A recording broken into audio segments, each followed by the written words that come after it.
Well, hindi naman kayo siguro magugulat at baka sumang-ayon pa nga kayo kapag sinabi ko na puro pareho lang naman yung sitwasyon nating mga nurses sa iba't ibang bahagi ng mundo, na ang isang paa natin ay nasa hukay.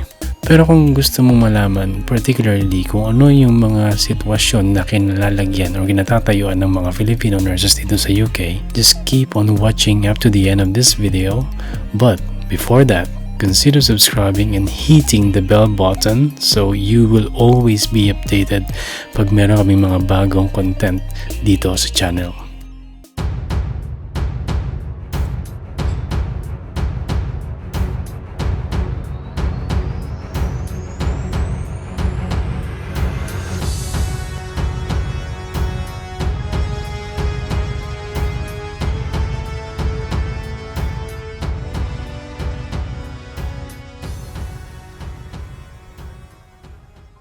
So welcome to another coffee break, delicious peeps.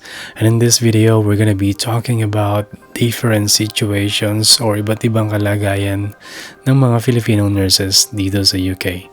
But una sa lahat, kailangan nating maunawaan na maraming factors ang kailangan i-konsidera may kinalaman sa kalagayan ng mga nurses. Kami mismo dito, hindi kami puro pareho. Dahil ito yung mga factor. Una, location ng workplace dito sa UK. So, saan ka bang banda? North, East, South? Depende. Labas ka ba ng London or loob ka ng London? That's the first factor. Second factor, area of practice. Nasa hospital ka ba? Nasa care home? Nasa clinic? Or kung nasa hospital ka naman, saang area mo sa hospital? Sa A&E ka ba? Or ER? Sa mga intensive units ka ba? Intensive care units? Theaters? Wards? Pag-usapan natin. Ikatlo, depende rin ito kung sino ang employer mo or kung anong hospital ang pinapasukan mo, anong trust. Okay? Big factor yan. And last but of course not the least, kung sino ang manager mo or kung sino yung head nurse mo. Pag-uusapan natin yung mga factor na yan. But there are still lots of secondary factors, kaya kung ano man yung sitwasyon ng isang nurse sa isang hospital o isang area, it doesn't necessarily mean na ganun din sa iba.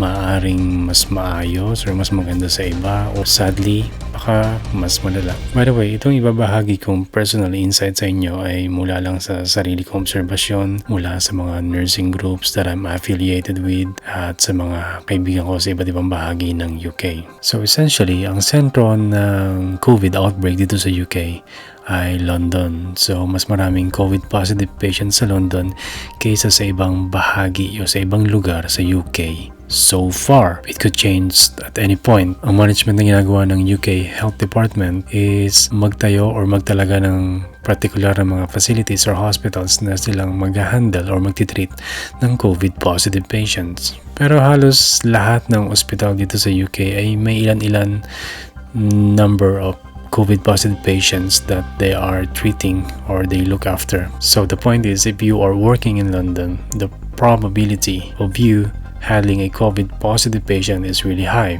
Well, logically. So, medyo malungkot lang kasi ako personally. I have friends in London, nurses working private and NHS hospitals or government hospitals, and very down yung kanilang staffing. It's up to the point na two Filipino nurses looking after 30 patients in a shift. And among those 30 patients, meron pang COVID positive patient doon. Dalawa lang sila. And to remind you, hindi lahat ng hospital sa London ay computerized na. Most of them ay pen and paper pa rin. Ano pang malupit doon? Minsan kailangan tanggalin yung kanilang mga HCAs kasi kailangan sa ibang ward or healthcare assistants.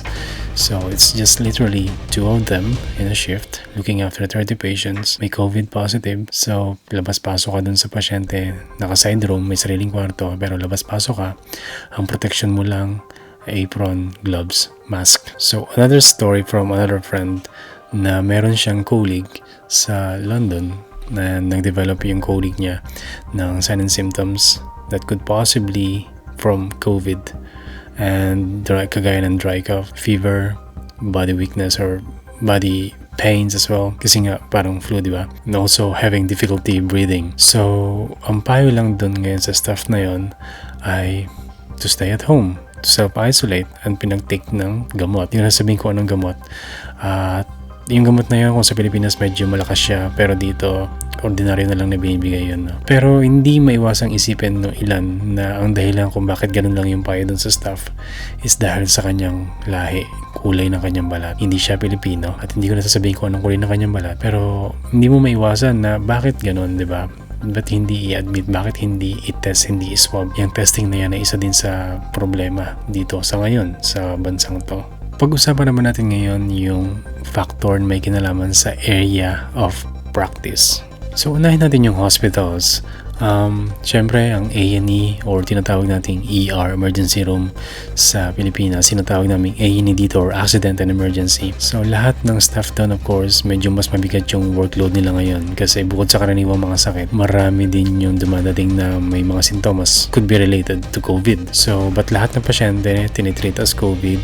So, lahat ng staff naka-full battle gear, ideally, and they treat everyone as COVID positive unless proven otherwise. So, yung workload medyo mabigat and social distancing, ina-apply pa rin yan at heavier than normal yung workload nila sa ngayon. Sabi ko nga, yung mga staff naka-full battle gear sa mga area na yon, ITU, ICU, PICU, A&E, but of course, PPE supply is an issue all over the world and UK is not exempted to that. But so far, in our hospital, we're coping. So far, we're coping. The management is doing really well to address every concerns. How about those working on the wards? Well, so far, they're fine, but they're doing a lot of adjustments, especially in our hospital. And the thing is, they now need to move staff from one area to another, from a different ward to another. And here in the UK, you have the right to refuse if you are asked to move to a certain area or practice if you feel like you are not competent, if you feel like you are not comfortable, or karaniwan na nilang sinasabi, if you are not happy, basically. But if there's no valid reason for you to say no, medyo bibigyan ka nila ng pressure on your shoulders. Pero bawal ka nilang puwersahin. They cannot force you because forcing is against the law. So ang sa mga ganong kalagayan, ang iiral na lang ay hiya at konsensya. But in those situations that managers need or the coordinators need to move staff from one area to another or from one ward to another, they will of course consider the staff's competencies and capabilities.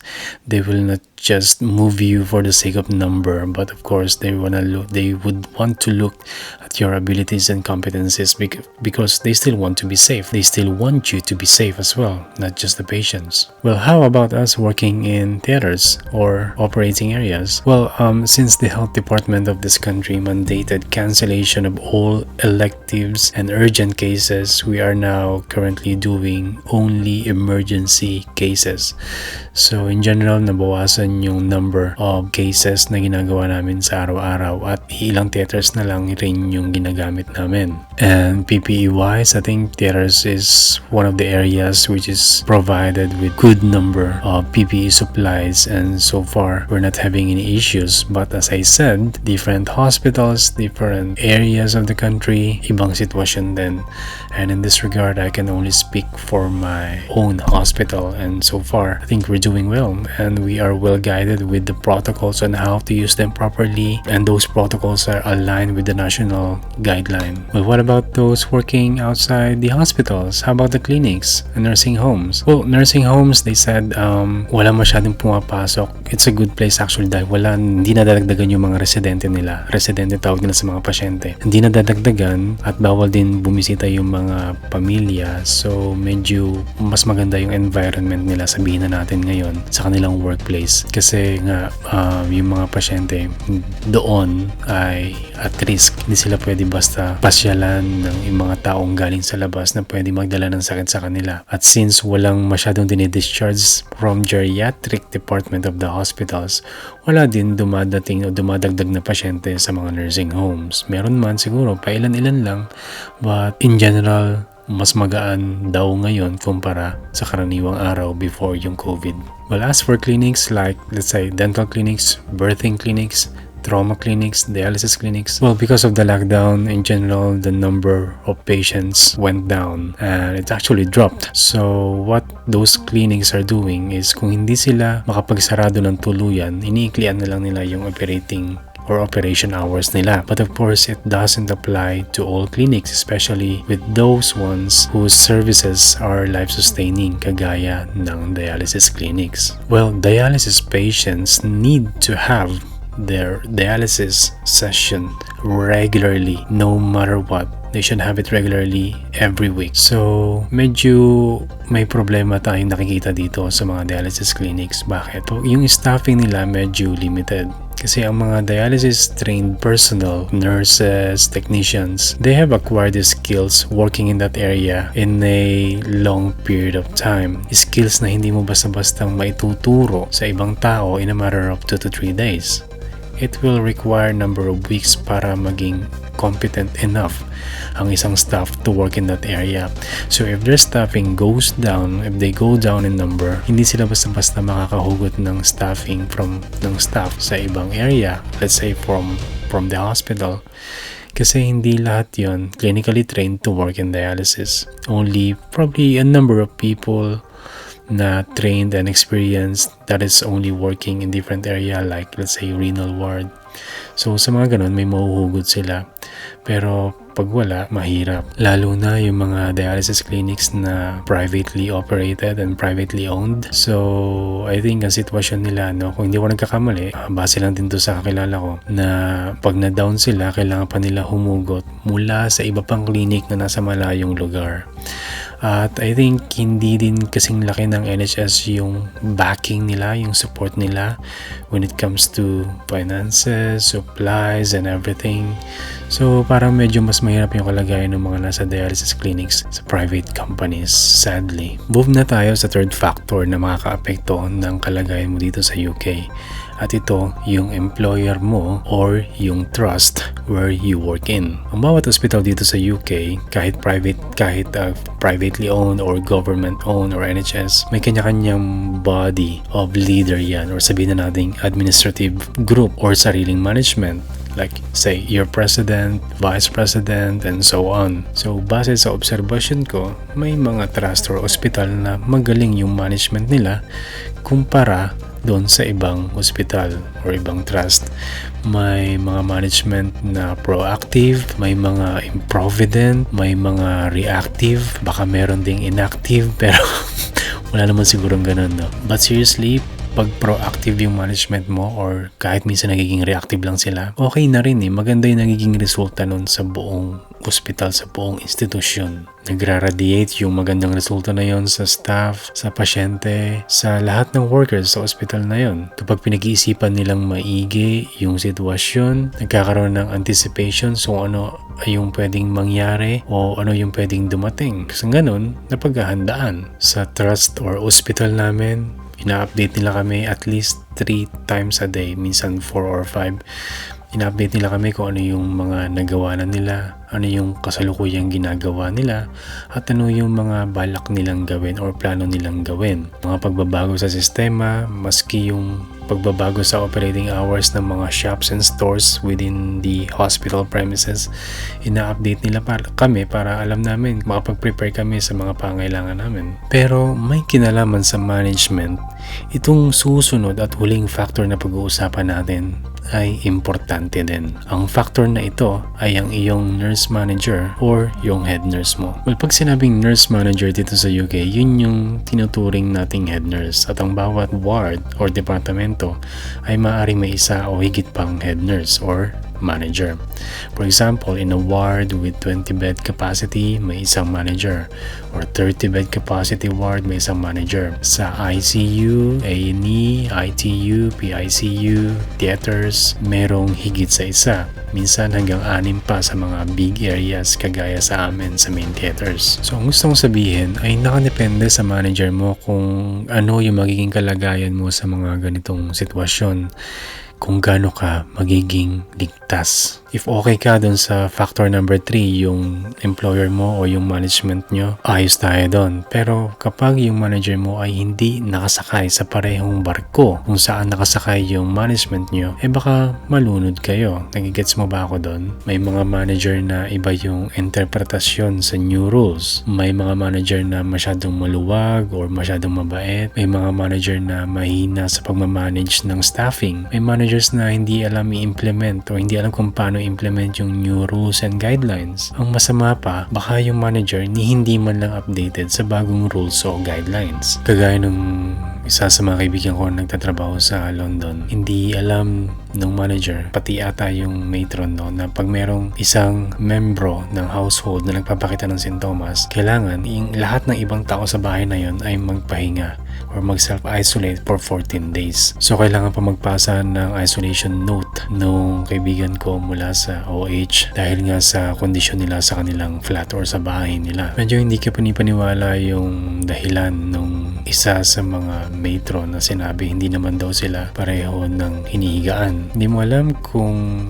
sarcastic o hindi kulang lang sa pag-unawa sa latest guideline yung ibang tao para sabihin yung ganung bagay. Pero syempre nagpaliwanag yung kahit nakakainis, nagpaliwanag na maayos yung kaibigan ko na kahit hindi sila magkatabi at talaga namang hindi naman talaga dapat sila magkatabi, di ba? Pareho pa rin sila ng ginagamit na kitchen utensils, pareho ng shower room. So, kailangan pa rin nila mag-self-isolate. Basta ang batas kasi ay kung merong may symptomatic sa bahay, dapat yung ibang housemates mag-self-isolate din. So, if you realize my point, totoo na malaking factor yung manager mo sa takbo ng karera mo dito sa UK, lalo na sa mga ganitong sitwasyon, no? Kung magaling dumiskarte yung manager mo, kung proactive ba siya, kung may concern siya sa staff, kung approachable siya, napakalaking factor nun sa takbo ng career mo dito sa UK, lalo na sa survival and safety mo sa trabaho. Right, so that's it for our coffee break, delicious peeps, mga kapwa ko OFWs, and of course to my kapwa heroes of the current generation, my nurse colleagues. Salamat sa panonood up to this point. I hope you had a better understanding of our situation here in the UK. And again, hanggat nagtatrabaho kami as nurse sa mga panahon na kagaya nito, may pandemic, yung isang paa namin ay nasa hukay, nakabaon sa hukay, no? So sa mga pamilya ng mga OFWs, lalo na ng mga frontliners, huwag nyo sanang isipin na napakasarap ng buhay or napakaswerte ng mga kapamilya nyo nagtatrabaho abroad. Dahil ang totoo niyan, baka mas mahirap or mas delikado pa nga yung kalagayan nila dahil wala pong nagagawa yung kayamanan ng isang bansa pagdating sa mga ganitong sitwasyon, no? Kagaya na nakita nyo sa balita, yung mga first world countries pa yung maraming cases ng deaths and positive patients. So talaga pong totoo niyan, mas mahirap pa yung trabaho dito minsan, no? Depende sa area mo. So we'll end this coffee break here and surely we'll have another one. So if you haven't subscribed yet, consider hitting the subscribe button now, okay, and activate the bell so that you will always be updated whenever we have new contents in the channel. And if you have any questions, comments, reaction, feel free to write them down in the comment section. I'll try my best to read them as much as I possibly can. And if you like this video, don't forget to give this a thumbs up. And I know you know it already, but let me remind you to always share a smile and spread the love. Because life is delicious. Stay home, stay safe, stay alive. I'll still have to see you in the next one.